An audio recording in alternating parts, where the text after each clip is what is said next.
அனைவருக்கும் வணக்கம்.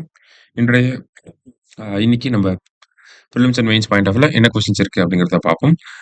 First question, the global city project announced in Tamil Nadu budget will be undertaken by அப்படின்னு சொல்லி கேட்டிருக்காங்க.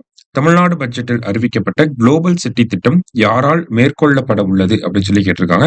ஸோ இந்த திட்டம் பொறுத்த வரைக்கும் பார்த்தோம்னா சென்னைக்கு வெளியே இந்த ஒரு உலகளாவிய அளவுல ஒரு நகரம் உருவாக்கப்படும் அனைத்து வசதிகளோட அப்படிங்கிறத நம்ம தமிழக அரசாங்கம் சொல்லியிருக்காங்க.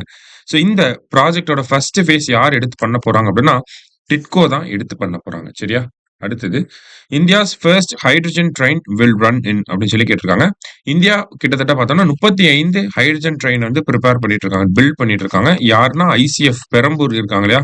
சென்னையில இருக்கக்கூடிய பெரம்பூர்ல இருக்கக்கூடிய ICF coach integral coach factory தான் இதை ப்ரிப்பேர் பண்ணிட்டு இருக்காங்க. ஃபர்ஸ்ட் ட்ரெயின் எங்க போக போகுது அப்படின்னா ஜிந்துல இருந்து சோனிபட். ஓகேங்களா? இது எங்க இருக்கு அப்படின்னா ஹரியானாவுல இருக்கு. சரியா?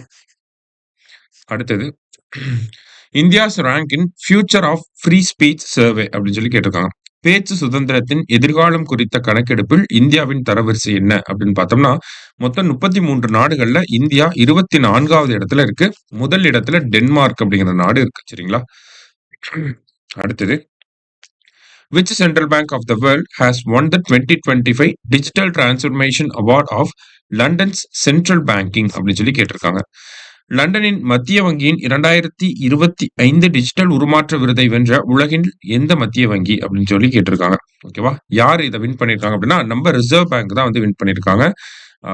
சார்த்தி, பிரவா அப்படிங்கிற இந்த போர்ட்டல்ஸ்க்காக அவங்க வின் பண்ணிருக்காங்க. சார்த்தின்ற போர்ட்டல், பிரவா அப்படிங்கிற இந்த போர்ட்டலுக்காகலாம் அவங்க வின் பண்ணிருக்காங்க. சரியா?